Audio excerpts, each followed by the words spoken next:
आधी उडवलंय उडून पर्यंत परत मारलं गाडीवर पण लांब खाली नेलं तिथं टाके पडलेले ते 70 टाके आतून 70 आतून बी टाके येते आणि बाहेरून बी टाके येते बाहेरून 35 येते ना आतून 35 आहे म्हणजे पूर्ण असं त्याचे घातला ना ते 2-4 दिवस मला बोलवून ठिकाणी माझ्या भावाने केस केलेली 8 वर्ष मग त्या विषयावर मला बोलायसाठी बोलवले होते पण मी गेलो नाही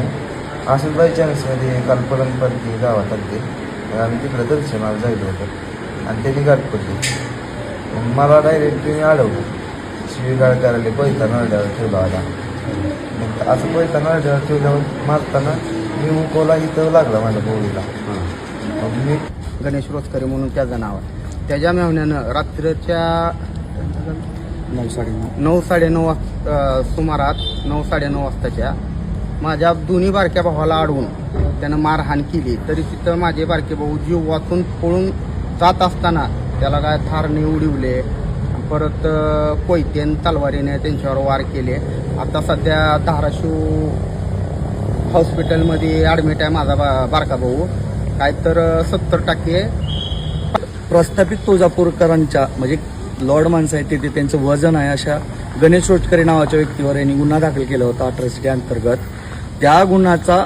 बदला म्हणून काही त्यांच्या नातेवाईकांनी म्हणजे लखन परमेश्वर हा जो व्यक्ती आहे तो गणेश रोजकरीचा ठिकाणी मातंग समाजाच्या 2 युवकाला प्राणघातक हल्ला झाला प्रथमतः मी त्या घटनेचा जाहीर निषेध करतो व प्रशासनाचा सुद्धा जाहीर निषेध करतो कारण या ठिकाणी ती घटना घडत असताना त्या ठिकाणी पोलीस प्रशासन समोर डोळ्यानं बघतंय तरीही त्यांच्यावर कारवाई केली नाही एवढा मोठा हल्ला होता प्राणघातक की त्या ठिकाणी हे पोरं 2 आज ॲडमिट आहेत आणि त्या लोकांची पार्श्वभूमी जर बघितली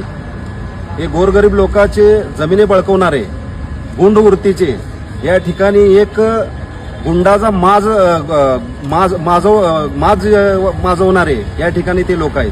प्रशासनाने त्यांची पार्श्वभूमी तपासून त्यांच्यावर मोका अंतर्गत सारखं कारवाई करावी या ठिकाणी मला असं या माध्यमातून मला असं सांगायचं आहे आज गेल्या अनेक दिवसापासून अनेक महिन्यापासून आज धाराशिव जिल्ह्यामध्ये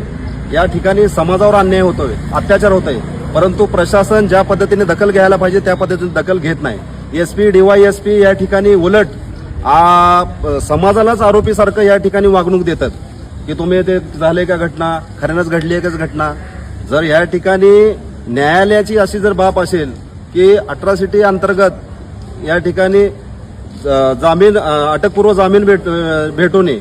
तर या ठिकाणी मला असा प्रश्न पडतो की प्रशासन या आरोपीला अटक का करत नाही ज्या पद्धतीनं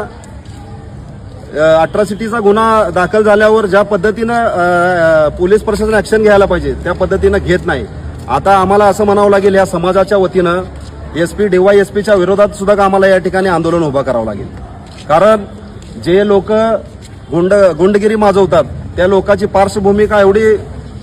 भयंकर आहे की आज या ठिकाणी आमच्या समाजाचं वावरणं मुश्किल झालेलं आहे अनेक ठिकाणी या लोकांच्या तक्रारी आहेत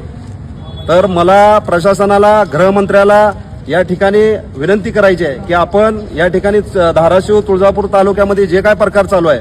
जे देवानंद रोजकरीच्या नावावर जे काय प्रकार घडतोय त्या प्रकारावर लक्ष देऊन यांची पार्श्वभूमी तपासून यांच्या सर्वांवर गुन्हे दाखल करावे अन्यायता आम्ही सर्व समाज रस्त्यावर उतरल्याशिवाय राहणार नाही आणि प्रशासनाच्या विरोधात सुद्धा आम्ही या ठिकाणी आवाज उठवल्याशिवाय राहणार नाही कारण हा DYSP ज्या पद्धतीनं कारवाई करायला पाहिजे त्या पद्धतीनं कारवाई करत नाही त्यामुळं या ठिकाणी घटने घडत असतात आम्हाला असं या माध्यमातून प्रश्न विचारायचा आहे की तुम्ही गुंडाला पाठीशी घालताय का आमच्या समाजावर अन्याय करताय आज राजकारणाच्या माध्यमातून आमच्या समाजाची दिशाभूल केली जाते की मातंगाच्या हातात वज्रमुठात हिंदुत्व आहे आणि आमच्यावर अन्याय कोण करते या ठिकाणी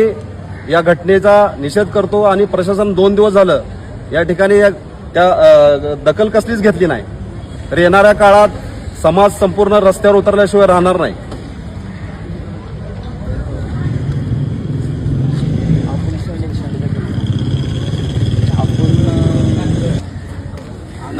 आपण म्हणजे